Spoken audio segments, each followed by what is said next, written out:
أما بعد فقد قال الله سبحانه وتعالى في كلامه المجيد والفرقان الحميد. أعوذ بالله من الشيطان الرجيم. بسم الله الرحمن الرحيم. يا أيها الذين آمنوا كتب عليكم الصيام كما كتب على الذين من قبلكم لعلكم تتقون. وقال صاحب القرآن صلى الله عليه وسلم: كم من صائم ليس له من صيامه إلا الظم، وكم من قائم ليس له من قيامه إلا السهر، أو كما قال النبي صلى الله عليه وسلم. صدق الله مولانا العظيم وصدق رسوله النبي الأمي الكريم، ونحن على ذلك لمن الشاهدين والشاكرين، والحمد لله رب العالمين. وقال تعالى: إن الله وملائكته يصلون على النبي يا أيها الذين آمنوا صلوا عليه وسلموا تسليما. اللهم صل على محمد وعلى آل محمد كما صليت على إبراهيم وعلى آل إبراهيم إنك حميد مجيد. بلغ العلا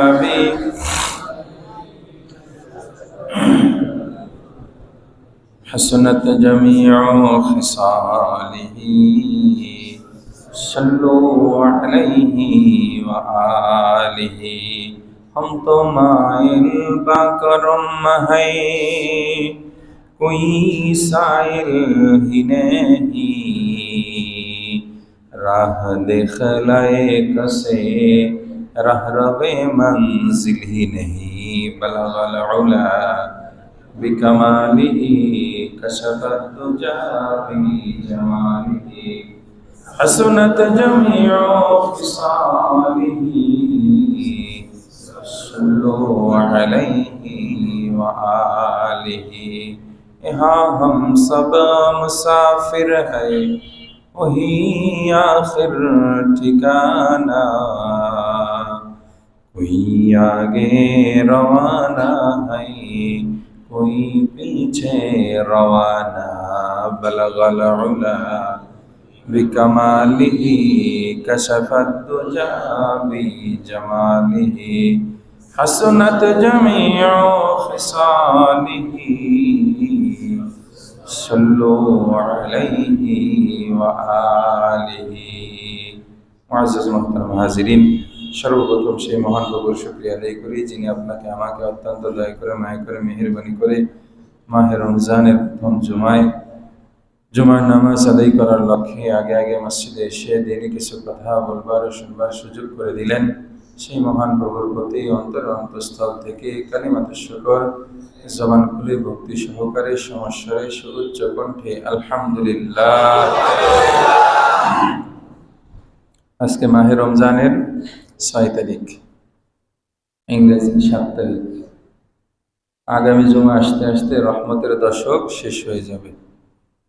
এই জন্য গত জুমায় বলতেছিলাম, এটা হলো কিসের সিজন চলতেছে? আমলের সিজন। কিসের সিজন? আমলের সিজন। এই আমলের সিজনে আমাদেরকে আমলের পরিমাণটা সাধ্যে যতটুকু কুলায় ততটুকু বাড়াতে হবে। আমরা অনেক সময় পাই না খরচ করার মতো, এই জন্য দোকানে বসে আড্ডা, বিভিন্ন মানুষের সাথে আড্ডা। আসলে তো মুসলমানের আড্ডা দেওয়ার কোনো সময় নাই। মুসলমানের আড্ডা দেওয়ার সময় নাই। একসাথে গল্প করতেছে কয়েক বন্ধু, কি খবর, একটু টাইম পাস করতেছি। মুসলমান টাইম পাসের কোনো তাদের সময় নেই। মুসলমান বিনা জরুরতে একটা কথাও বলবে না, একটা মুহূর্ত ব্যয় করবে না। অন্যান্য সময় তো আছেই, বিশেষ করে মাহে রমজানের প্রতিটা মুহূর্তকে গনিমত মনে করা। আল্লাহ তাআলা আমাদেরকে বুঝার তৌফিক দান করেন, আমিন।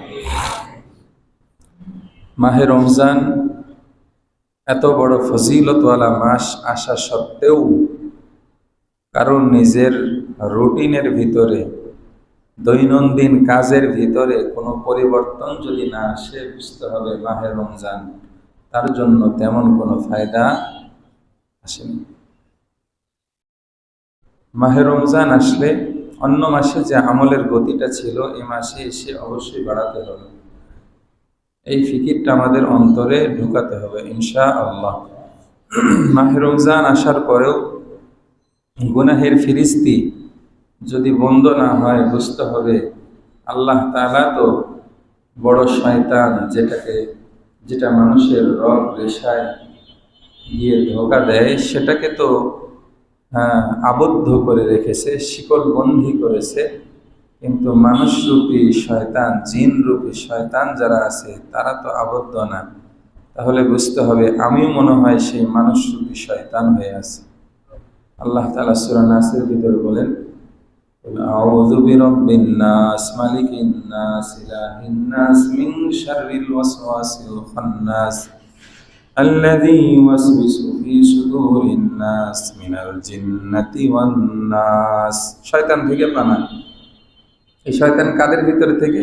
মিনাল জিন্নাতি ওয়ান নাস, জিন শয়তান এবং মানুষ শয়তান। কথা বুঝেছি? তার মানে বড় শয়তান মাহে রমজানে আটক, মাহে রমজানে বড় শয়তান আটক। কিন্তু এখন আমি মিথ্যা বলতেছি, তার মানে বোঝা গেল আমি নিজেই ওই মানুষরূপী শয়তান। মাহে রমজান আসার পরে এখন আমি চগলখুরি করতেছি, বুঝতে হবে এখনো সেই মানুষরূপী শয়তানের অন্তর্ভুক্ত হয়ে গেলাম। এজন্য আপনি শয়তানের ভিতরে আছেন নাকি মুমিন মুসলমান ইমানদারের ভিতরে আছেন, এটা যাচাই করার জন্য এই বড়টা কেন্দ্রীয় মসজিদের ইমাম জাকারিয়া খানের কাছে আসার দরকার নাই, বড় বড় মুফতির কাছে যাওয়ার দরকার নাই। নিজেকেই ফিকির করলে দেখবেন আপনি কোন দলে আছেন, আমি কোন দলে আছি। কথা বুঝে আইছি? এই জন্য খুব সাবধান, খুব সাবধান, খুব সাবধান। দেখেন, সেই মাহে রমজান আসার আগে থেকেই বারবার বলতেছিলাম আপনাদেরকে লক্ষ্য করে, আল্লাহর হস্তে একটা মাস আপনারা আপনাদের চার দোকান হোটেলগুলি বন্ধ রাখেন। রাখছে কি? রাখে নাই। তার মানে বোঝা গেল আমাদের ভিতরে বয়ান হচ্ছে, দ্বীনি আলোচনা হচ্ছে, কিন্তু মানার চিন্তা নাই। যেই লোকগুলি জেনা করে এরা কি বর্তমান সময়ে জানে না জেনা করা গুনাহ? অবশ্যই জানে, তারপরেও ছাড়ে না। কেন? আখিরাতের প্রতি পূর্ণ বিশ্বাস নাই। যেই লোকগুলি দিনের বেলায় দোকান খোলা রাখতেছে, আমার এই বড় টাকের ভিতরে আমার যতটুকু জানা সবগুলি দোকানদার মুসলমান। তারা মৃত্যুর পরে তাদেরকে মুসলমান হিসেবে কাফন করা হবে। কি বলেন?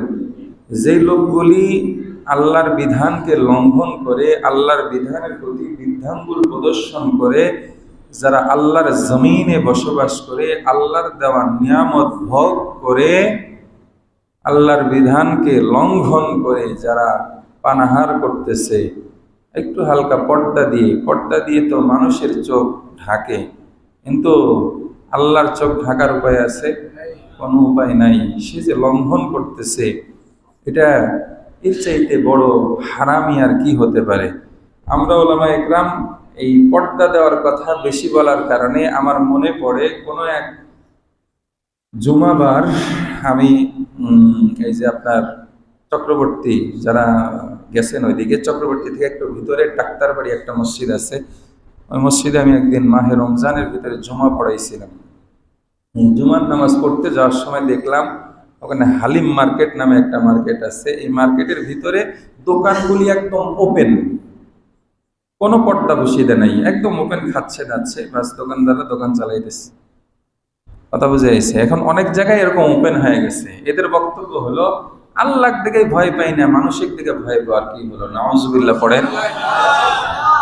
গুনাহ একটা গোপনে করা একটা গুনাহ, মুজহেরে গুনাহ, গুনাহকে প্রকাশ করা এটা আরো মারাত্মক পর্যায়ের গুনাহ। আপনি গুনাহ করেছেন শয়তানের ধোকায় পড়ে, এটা একটা গুনাহ, এটা মাপ পাওয়া অত্যন্ত সহজ। সেটা হলো আল্লাহ তাআলার কাছে যদি একনিষ্ঠ তওবা করা যায়, আল্লাহ চাহে তো মাফ করে দিবেন।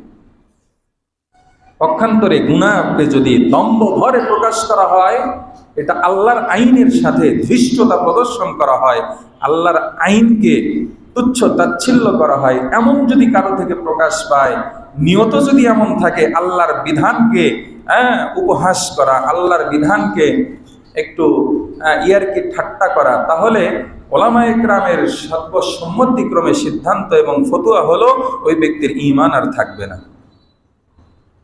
কথা বুঝে এসেছে? আর যদি এমনি এমনি প্রকাশ করে, ওরকম বাজে নিয়ত নাই, তারপরেও গুনাহকে প্রকাশ করার কারণে আর একটা মারাত্মক সে গুনাহ করে ফেললো। এই জন্য খুব সাবধান। আল্লাহ তাআলা আমাদেরকে গুনাহ মুক্ত থাকার তৌফিক দান করেন, আমিন। আল্লাহ যেভাবে আমাদের জন্য পরিবেশটা তৈরি করে দিলেন গুনাহ মুক্ত থাকার জন্য, বড় শয়তানকে শিকলবন্দি করে দিলেন। এই জন্য আপনি খেয়াল করে দেখবেন, মাহে রমজান আসলে মানুষের ভিতরে আমলের কিন্তু বেগ বাড়ে না? ফজরের নামাজে আলহামদুলিল্লাহ এখন মসজিদ ভরে 2 তলাতে লোক হয়, মাহে রমজান ছাড়া এরকম হয় না। মাহে রমজানে প্রতি ওয়াক্তে মুসল্লির সংখ্যা বেশি, তার মানে ওই যে বড় শয়তানরা আটকাইছে। এই জন্য যারা মোটামুটি যাদের ভিতরে ঈমানি পাওয়ারটা আছে, এরা আমলের দিকে তাদের গতি বাড়তে থাকে, সুবহানাল্লাহ।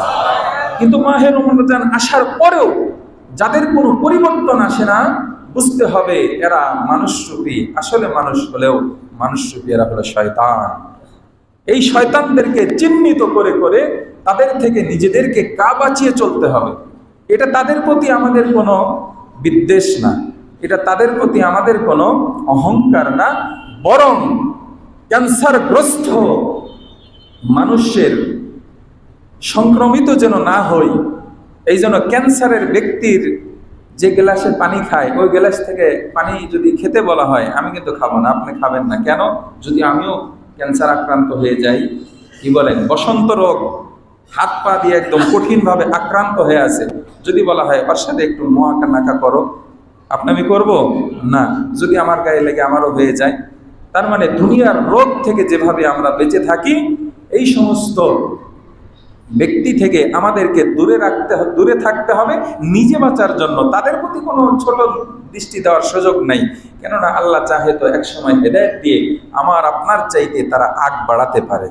কথা বলেন ঠিক কিনা?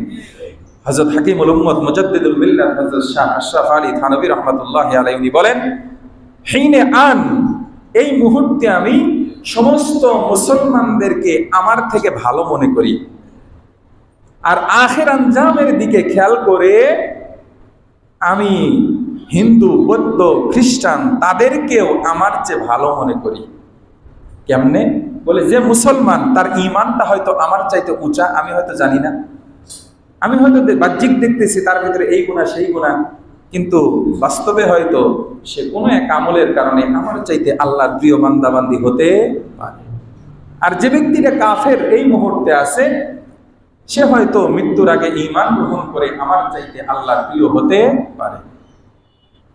এটা তো হলো নিজেকে তিরস্কার করা, নিজেকে ছোট মনে করা, তাওয়াজু এখতিয়ার করার দিক থেকে, এই দিক থেকে তো ঠিক আছে।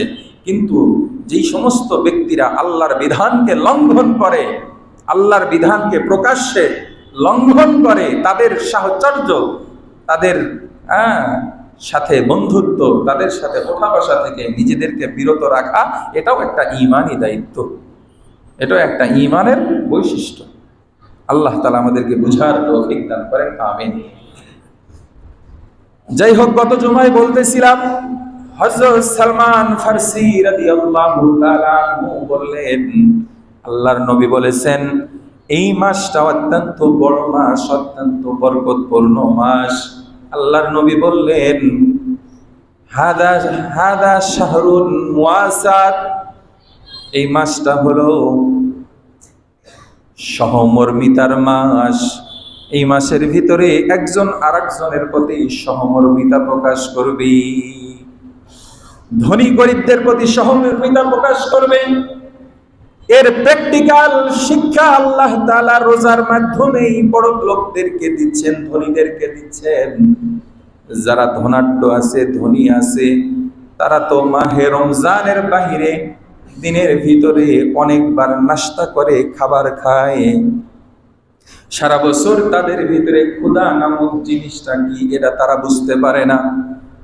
আল্লাহ পাক রব্বুল আলামিন মাহে রমজানের মাধ্যমে একদিন, 2 দিন না, পুরা একটা মাস তাদের মাধ্যমে দেখিয়ে দেন, ও ধনাঢ্য ব্যক্তি, তুমি তো সারা বছর খুব খাইলে, সারাদিন ভরা খুব বেশি পানীয় পান করলে, এই যে একটা মাস সকাল থেকে সন্ধ্যা পর্যন্ত তুমি কোনো কিছু পানাহার করতে পারতেছো না, বিকাল বেলায় তোমার ভিতরে যে ক্ষুধার তাড়নাটা তোমার দিলের ভিতরে, তোমার পেটের ভিতরে শুরু হয়ে যায়, তুমি এখান থেকেই বুঝে নাও দরিদ্র এবং হতদরিদ্র ব্যক্তিগুলি, ফকির মিসকিনগুলি সারা বছর তারা এই কষ্টের ভিতরে নিজের জীবনটা তারা নিজের জীবনটা পার করে।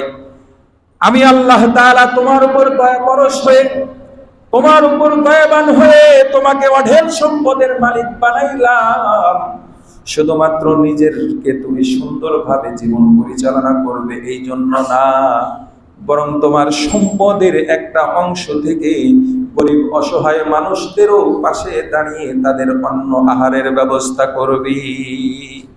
এই শিক্ষা মাহে রমজানের মাধ্যমে, রোজার মাধ্যমে, সিয়াম সাধনার মাধ্যমে আল্লাহ তাআলা ধনী এবং বড় লোকদের ভিতরে এই বুঝটা, এই ব্যথাটা বোঝার মতো ব্যবস্থা আল্লাহ তাআলা করে দিয়েছে।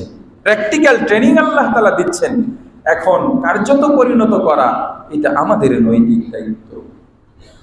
এই জন্য মাহে রমজানে আল্লাহ তাআলা একটা ব্যবস্থা আমাদের জন্য করে দিয়েছেন।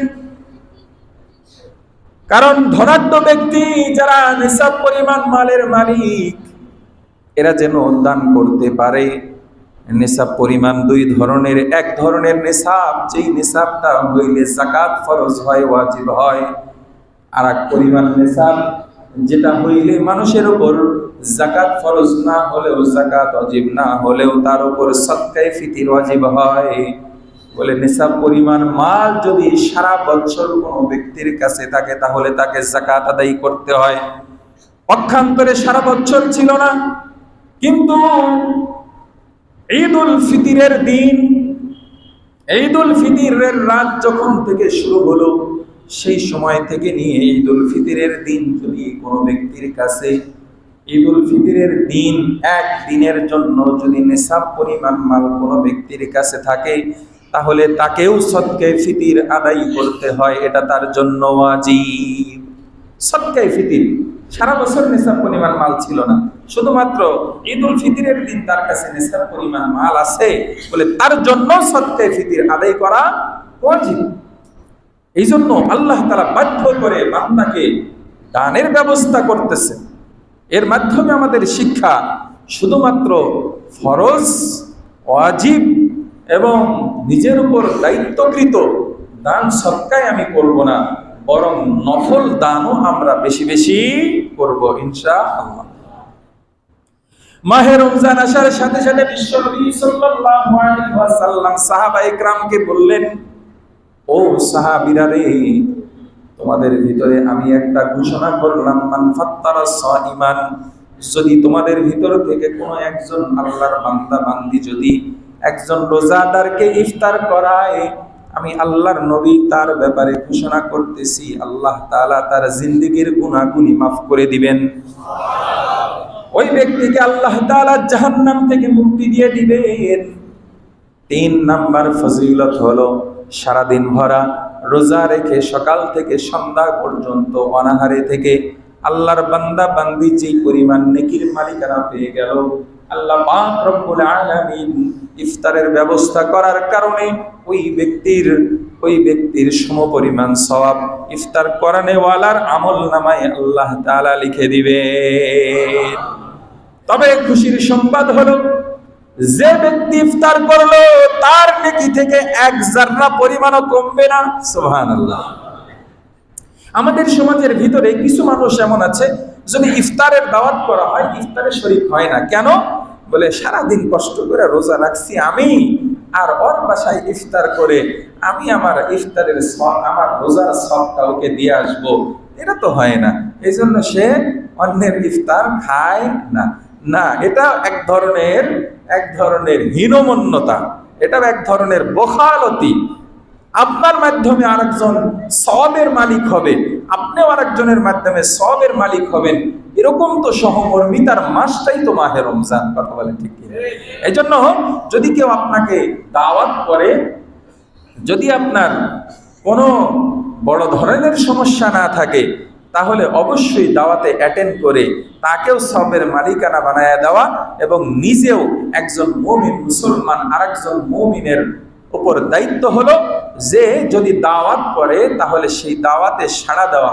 ওই ইজাবাতি দাওয়াতি, একজন মুমিনের একটা হক হলো যে দাওয়াত করলে, তাকে ডাকলে সেই ডাকে সাড়া দেওয়া একজন মুমিন হিসেবে আমাদের দায়িত্ব। এই দায়িত্ব আদায় করতে যদি এই নিয়তে আমি যাই, তাহলে আমি খেয়েও মুসলমানের একটা হক আদায় করার কারণে অশেষ নেকি আল্লাহ তাআলা আমাকে আপনাকে দান করবেন, সুবহানাল্লাহ। আর যেই ব্যক্তিটা ইফতার করাইলো, সে তো একটা পুরা কবুলিয়াত রোজার সব সে তো লুফে নিল, সুবহানাল্লাহি ওয়া বিহামদিহি। করোনা আসার আগে মাহে রমজান আসলে ইফতার পার্টির একদম ভরপুর আয়োজন হতো। এই করোনা এসে আমাদের দেশ থেকে এই সিস্টেমটা অনেকটা উঠে গেছে।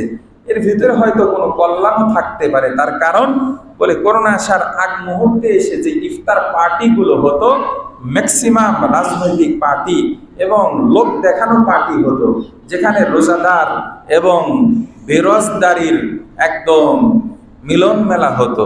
সারাদিন চার দোকানে বসে রোজাদারদের সাথে এসে ইফতার করে, এরকম সংখ্যাও কম ছিল না।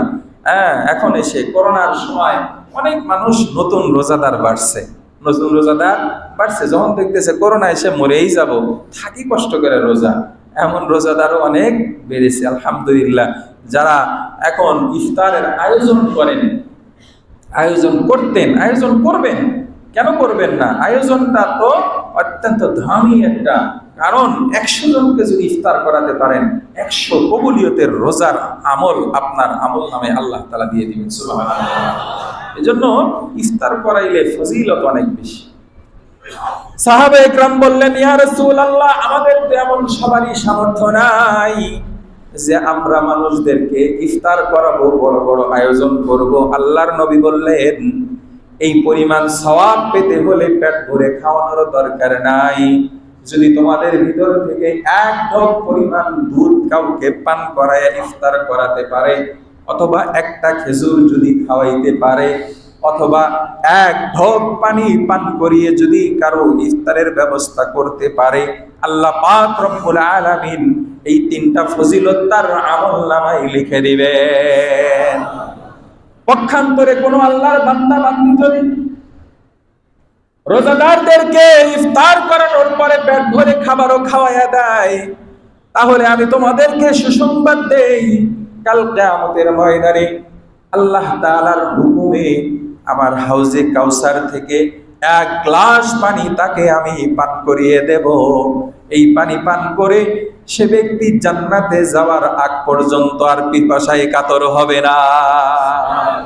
তার মানে যদি কিয়ামতের ময়দানে জান্নাতের ঢোকার আগ পর্যন্ত পিপাসাই না লাগে, তাহলে তো আল্লাহ তাআলা জান্নাত দিয়েই দিবেন, সুবহানাল্লাহ। তার কারণ বলে জাহান্নামে গেলে তো পিপাসায় মরা অবস্থা হয়ে যাবে।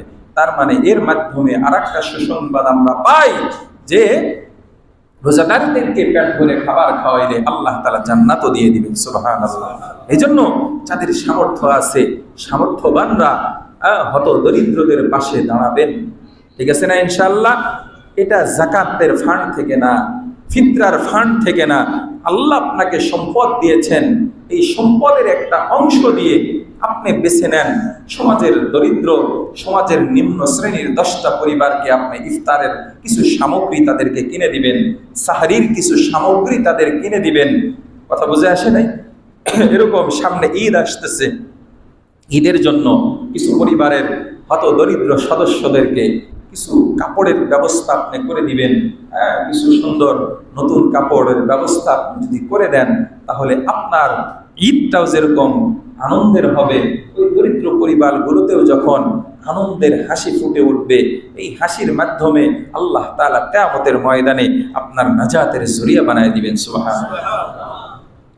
এই জন্য মাহে রমজানের ভিতরে আমাদেরকে বেশি বেশি দান সদকা করতে হবে, যেটা বিশ্বনবীর আমলেও আমরা দেখতে পাই। আম্মা জান আয়েশা সিদ্দিকা রাদিয়াল্লাহু তাআলা আনহা বলেন, বিশ্বনবী মাহে রমজান আসলে যেই কাজগুলি বেশি করতেন, 1 নাম্বার বেশি বেশি নামাজ আদায় করতেন, 2 নাম্বার বেশি বেশি জিকির করতেন, কোরআনুল কারীমের তেলাওয়াত করতেন, 3 নাম্বার বেশি বেশি আল্লাহ তাআলার কাছে দোয়া করতেন। বেশি বেশি কি করতেন? আল্লাহর কাছে দোয়া করতেন। আমরা তো দোয়া থেকে মুখ ফিরিয়ে নেই না, দোয়া আল্লাহর কাছে বেশি বেশি করব। দেখেন, মানুষের বৈশিষ্ট্য হলো, একজন মানুষের সাথে আপনার যতই গুড কানেকশন থাকুক না কেন, যতই বন্ধুত্বপূর্ণ সম্পর্ক থাকুক না কেন, যতই নিকটাত্মীয় হোক না কেন, আপনি যদি একবার একটা জিনিস চান, খুশি মনে দিবে এবং খুব আপনার প্রতি রাজি এবং সন্তুষ্টি প্রকাশ করবে। আবারও যদি চান আপনাকে দিবে, আবারও যদি চান দিবে, তবে ভিতরে ভিতরে একটু বিরক্ত হবে। আবারও যদি চান দিবে, এবার বিরক্তির ভাব মুখে প্রকাশ করবে। আবারও যদি চান, এক সময় সে আপনার প্রতি বিরক্ত হয়ে বলবে, চান প্রতিদিন আপনি এই জিনিসটা নেন, একটা কিনে নেন গা, কি বলেন? এরকম বলবে না? এমনকি বাবার কাছেও সন্তান বারবার একটা জিনিস চাইলে বাবা বিরক্ত হয় না? হয়। সন্তানের কাছেও একটা জিনিস বাবা বারবার চাইলে বিরক্ত হয়, মার কাছে চাইলেও মা বিরক্ত হয়। কিন্তু একটা সত্তা আমাদের আছে, যিনি না চাইলে মন খারাপ করে, না চাইলে। মান লাম ইয়াসআলিল্লাহ ইয়াগযব আলাইহি, আল্লাহর নবী তার পাক জবানে বলেন, যে ব্যক্তি আল্লাহর কাছে চাওয়া থেকে মুখ ফিরিয়ে নেয়, আল্লাহর কাছে চায় না, আল্লাহ পাক রব্বুল আলামিন তার উপর রাগ হয়ে যান। আল্লাহ তাআলা চান, আল্লাহ তাআলা চান যে বান্দা আমার কাছে চাক, বারবার চাক, আমি তাকে দিয়ে দেব। সুবহানাল্লাহ। আল্লাহর কাছে চাইলে তো আল্লাহ তাআলা খুশি হন, আল্লাহ তাআলা রাজি হন। আমরা দুনিয়াদারদের কাছে চাইলে খুব বেশি আনন্দ বোধ করি। কথা বুঝেন নাই? আপনি বসের কাছে চান, আপনি আপনার চাকরিদাতার কাছে চান, আপনি আপনার বাবার কাছে চান, মার কাছে চান, ভাইয়ের কাছে চান, বোনের কাছে চান, ওখানে আপনার যেরকম কনফিডেন্স আছে যে আপনাকে দিবে, আল্লাহর কাছে চাইলে তো আল্লাহ তাআলা 100% দিবে। সুবহানাল্লাহ। উজিবু দাওয়াতাদ দাঈ ইযা দাআন, কোরআনে আল্লাহ বলতেছে, আমাকে যখন আমার বান্দারা ডাক দেয়, সাথে সাথে আমি তাদের ডাক শুনে নিই। সুবহানাল্লাহ। হযরত মুসা আলাইহিস সালাম আল্লাহ তাআলার কাছে একদিন জিজ্ঞাসা করেছিলেন, আল্লাহ আপনি তো ঘুম থেকে পাকের কারণটা কি? আয়াতুল কুরসির মধ্যে আছে, লা তাখুযুহু সিনাতুন ওয়ালা নাওম, আল্লাহ তাআলার ঘুমও আসে না এবং তন্দ্রাও আসে না। তন্দ্রা বুঝেন না? তন্দ্রা তো সবার জীবনেই আসে। মনে করেন হঠাৎ করে গত রাত জাগছেন, আজকে এসে যখন গাড়িতে যাচ্ছেন, খালি এরকম পুঁটি মাছ ধরতেছেন। আমার এক ওস্তাদ ছিলেন, ক্লাসের ভিতরে কেউ যদি এরকম ঘুমাইতো, এই তুমি পুঁটি মাছ ধরো কেন, বড় বড় বল মাছ ধরবা, তার মানে যে ঝিমুনি দেয় কারো পুঁটি মাছ ধরো। যাই হোক, এরকম ঝিমুনি আমরা দেই না, এটা বাস্তবে ঘুম না, কিন্তু ঘুম এত ধরছে যে আমি ঘুমাতে চাচ্ছি না, কিন্তু অটোমেটিক আমার ভিতরে একটা ঝিমুনি চলে আসতেছে। আল্লাহ তাআলা ঘুমানো না, আল্লাহ তাআলার ঝিমুনিও আসে না। সুবহানাল্লাহ। আল্লাহ থেকে ঘুম থেকে পাক, ঝিমুনি থেকে পাক। মুসা আলাইহিস সালাম বললেন, আল্লাহ আপনি এরকম এই দুইটা ঘুম থেকে নিজেকে পাক রাখার কারণ, বলে কারণ হলো আমার বান্দা কখন না জানি আমাকে ডাক দেয়, আমার যদি ডাক দিতে দেরি হয়ে যায়। সুবহানাল্লাহ। জোরে বলেন না সুবহানাল্লাহ। আমার আল্লাহ আপনার ডাক শোনার জন্য, আমার ডাক শোনার জন্য সদা প্রস্তুত, অথচ আমরা ডাকি না, অথচ আমরা আল্লাহর কাছে চাই না। চাওয়ার মতো চাই যদি, আল্লাহ তাআলা অবশ্যই কবুল করে নেবেন। সুবহানাল্লাহ। তার তার জ্বলন্ত প্রমাণ হলো, যেদিন ইবলিসকে আল্লাহ তাআলা বলেছিলেন উসজুদ লি আদম, আদমকে সিজদা করো। ইবলিস বলে যে আমি হলাম সাইয়্যিদুল মালাইকা, আমি সমস্ত ফেরেশতাদের সরদার, ফেরেশতাদের মুআল্লিমুল মালাইকা, আমি ফেরেশতাদের শিক্ষক, আমি সমস্ত পৃথিবীতে ইবাদত গুজারদের ভিতরে নাম্বার 1, আমি কেন আদমকে সিজদা করব? কেবলই তো ওকে তৈরি করলেন। কি বলেন? একটা দোকানের যদি 10টা শ্রমিক থাকে, হঠাৎ করে একটা নতুন শ্রমিক নিয়োগ দিল, দিয়ে সেটা যদি বলে একদম সিনিয়রটাকে, এই তুমি আরে মেনে চলবা, নতুন দ্বারে মেনে চলবা, তাহলে মেনে চলতে চায় না। পদে আমি নিচে থাকি, ও ম্যানেজার হোক, কিন্তু আমার কথা মতো চলতে হবে। কথা বুঝেছি? ও আগে পুরান হোক, তারপর ওর কথা মানবো নি, এরকম একটা ভাব কাজ করে না? কথা বুঝে এসে এটা স্বভাবগত ভাবেই ইবলিস যখন বলল যে না আমি সিজদা করব না, আল্লাহ তাআলা বললেন এটা আমার আদেশ, সিজদা করতে হবে। তখন বলতেছে না সিজদা করব না, এবার যুক্তি তালাশ করলো। খলাকতানি মিন নার ওয়া খলাকতাহু মিন তিন, আল্লাহ আপনি তারে তৈরি করলেন মাটি দিয়ে, আর আমাকে তৈরি করলেন আগুন দিয়ে। আগুনের বৈশিষ্ট্য হলো উপরে ওঠা, মাটির বৈশিষ্ট্য হলে নিচে নামা। মাটি যদি যত জোরেই উপর দিকে ফিকে দেন, কোথায় যাবে? নিচে যাবে। আগুন যদি জ্বালিয়ে দেন, আগুন নিচে যায় না উপরে যায়? উপরে যায়। বলে তাকে তৈরি করেছেন মাটি দিয়ে, মাটির কাজ হলো নিচে যাওয়া, আগুনের কাজ হলো উপরে যাওয়া। আমি উপর দিকে উঠবো, আমি সিজদা করব না। আল্লাহ তাআলা তখন তাকে বিতাড়িত এবং মরদুদ বানায় দিলেন। আল্লাহ তাআলা তাকে বিতাড়িত করলেন। আমাদের বড়রা বলেন শয়তান সবচেয়ে বড় আবেদ ছিল। সবচেয়ে বড় কি ছিল? আবেদ ছিল। সবচেয়ে বড় আলেম ছিল। সবচেয়ে বড় আবেদ ছিল, আলেম ছিল, সবচেয়ে বড় আরেফ ছিল। আলেম হলো সবচেয়ে বড় জ্ঞানী, অনেক জ্ঞান রাখতো, এই জন্য তো মুআল্লিমুল মালাইকা ছিল, ফেরেশতাদের শিক্ষক ছিল। অনেক বড় আবেদ ছিল, তাই তো সবচেয়ে বেশি ইবাদত করেছিল। সবচেয়ে বড় আরেফ ছিল, কেমনে? আল্লাহকে সবচেয়ে বেশি চিনেছিল। সেটা কিভাবে? এই মুহূর্তে আল্লাহ তাআলা তার উপর কঠিন রাগান্বিত। তখন সে আল্লাহকে যেহেতু, আল্লাহর বৈশিষ্ট্য যেহেতু সে চিনে ফেলছে, এই রাগান্বিত মুহূর্তেও বলতেছে আল্লাহ আমারে কিয়ামত পর্যন্ত হায়াত দিতে হবে। আল্লাহ তাআলা বললেন যা তোরে হায়াত দিয়ে দিলাম। বলে আমি যেন মানুষকে তার রগ রেশায় ঢুকে যেন আমি তাকে ধোঁকা দিতে পারি, বলে যা এটাও দিয়ে দিলাম। কথা বুঝেছি? সব ওই টাইমে সে আল্লাহর থেকে চাওয়াটা সে নিয়েছিল। আচ্ছা বলেন তো দেখি, যে রাগান্বিত মানুষ যদি কেউ হয়, তার সাথে যদি বেশি ঘনিষ্ঠতা থাকে, আপনি জানেন যে রাগের মুহূর্তে এই কাজটা করলে সে কি হয়ে যায়? রাগ থেমে যায়। আপনি কিন্তু ওটা করবেন। কিন্তু আল্লাহ তাআলার রাগ সম্পর্কে সে এত জানতো যে সে এই মুহূর্তে আল্লাহর কাছে চাইছে। কিন্তু তার ভিতরে একটা জিনিস ছিল না, সেটা হলো সে আশিক ছিল না। কি ছিল না? আশিক। কি ছিল না? আশিক ছিল না। আশিক কাকে বলে? আশিকের বৈশিষ্ট্য হলো যেটা মেধায় কাজ করে না সেটাও সে করে। আশিকের পরিচয় কি বুঝেন নাই মনে হয়? মানে যেটা মেধায় কাজ করে না, যেটা যুক্তিতে ধরে না, সেটা যে করে সে হলো আশিক। সে হলো কি? আশিক। যেরকম আপনার প্রেমাস্পদ, আপনার প্রতি রাগান্বিত হয়ে আছেন, এখন তো তার সাথে কথা বলে এটা চায় না, এটা তো যুক্তিতে খাটে না। কিন্তু যারা যেরকম স্বামী স্ত্রীর ভিতরে গন্ডগোল হচ্ছে, স্ত্রী খুব রেগে আছে, এখন বিবি যদি তার নিকটে গিয়ে তাকে আদর করে, সোহাগ করে, এখন কিন্তু রাগ ভেঙে যায়।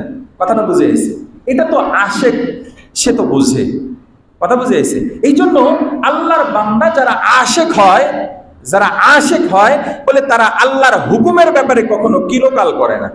আল্লাহর হুকুম, নবীর আশিক যারা হয় বলে নবীর সুন্নত পালন করতে গিয়ে তারা আর কোনো কিলোকাল করে না, সরাসরি করে ফেলে। যাই হোক, যেটা বলতেছিলাম সেটা হলো আমাদেরকে আশিকে নবী, আশিকে মাওলা হতে হবে। ঠিক আছে না ইনশাআল্লাহ? আর যে কথাটা বলা মূল উদ্দেশ্য সেটা হলো আল্লাহর কাছে চাইতে হবে।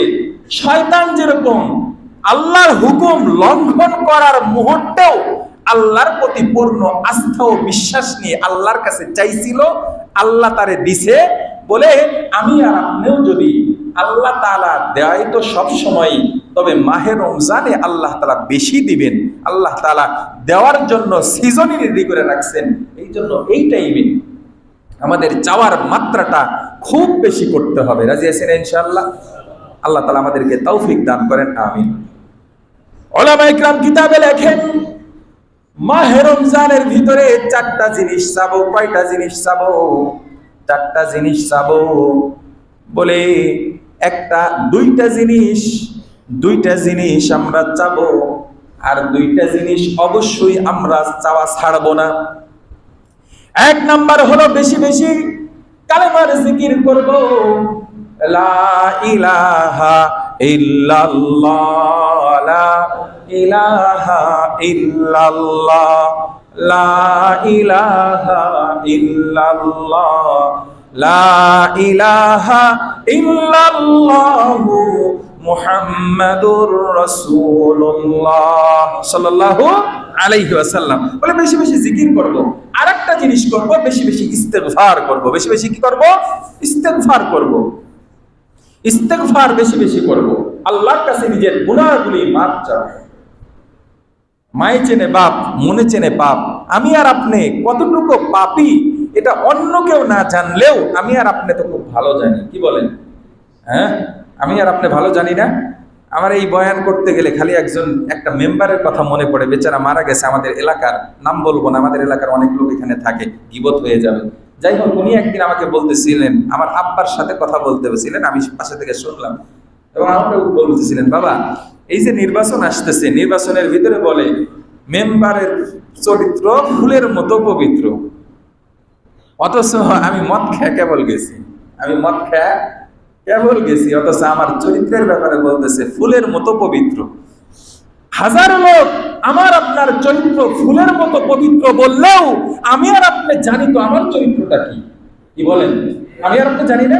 এই জন্য নিজের গুনার কথা মনে করে বেশি বেশি ইস্তেগফার করতে হবে। রাজি আছেন ইনশাআল্লাহ? লোক দেখানো না, লোক দেখানো ইস্তেগফার না, মানুষের সামনে ইস্তেগফার, এটা ইস্তেগফার না। মূল ইস্তেগফার আপনি আর আপনি আল্লাহ যখন থাকবেন একাকী ভাবে, মনে মনে আল্লাহ ওই গুনাহ তো করে ফেলেছিলাম, আপনি জানেন আর আমি জানি, কেউ পৃথিবীর জানে না, আপনি আমাকে মাফ করে দেন না আল্লাহ, এরকম ভাবে চাইতে হবে। ঠিক আছে না ইনশাআল্লাহ? আর দুইটা চাওয়া কখনোই ছাড়া যাবে না। এক নাম্বার হলো আল্লাহর কাছে জান্নাত চাইতে হবে। কি চাইতে হবে? আল্লাহুম্মা ইন্নী আসআলুকাল জান্নাহ। ও আল্লাহ, এই আমলের সিজনে আপনার কাছে জান্নাত চাই। কি চাবো? আল্লাহর কাছে। আরবিতে পারলে এইভাবে চাবো, আল্লাহুম্মা ইন্নী আসআলুকাল জান্নাহ। আরবি না পারলে এরকম বাংলায় বলবো, আল্লাহ আপনি যেভাবে বলতে পারেন, আবেগ নিয়ে, আবেগের অনেক কথা আছে না, যেভাবে আবেগ আপনি তুলতে পারেন দিলের ভিতরে, আবেগ নিয়ে বলবেন, আল্লাহ আপনার জান্নাত আমি চাই, আপনি দিবেনই আমাকে, কেন দিবেন না? জোর দিয়ে। কথা বুঝে গেছে? ওয়া নাউযু বিকা মিনান নার, জাহান্নাম থেকে মুক্তি চাইতে হবে। এই দুইটা চাওয়া কখনোই এই মাসের ভিতরে ছাড়া যাবে না। রাজি আছেন ইনশাআল্লাহ? চারটা জিনিস চাবো। কয়টা? চারটা জিকির মুখ দিয়ে বেশি বেশি করবো। একটা হলো কালিমার জিকির বেশি বেশি করব, ইস্তেগফার বেশি বেশি করব, আর আল্লাহর কাছে জান্নাত চাবো, আর আল্লাহর কাছে জাহান্নাম থেকে মুক্তি চাবো। ঠিক আছে না ইনশাআল্লাহ? মোটামুটি এগুলো যদি করতে পারি, মাহে রমজানের রহমত প্রথম ভাগে, দ্বিতীয় ভাগে মাহে রমজানের মাগফিরা, আখিরি রমজানের শেষ দশকে জাহান্নাম থেকে মুক্তি আশা করা যায় আমাদের অর্জিত হয়ে যাবে।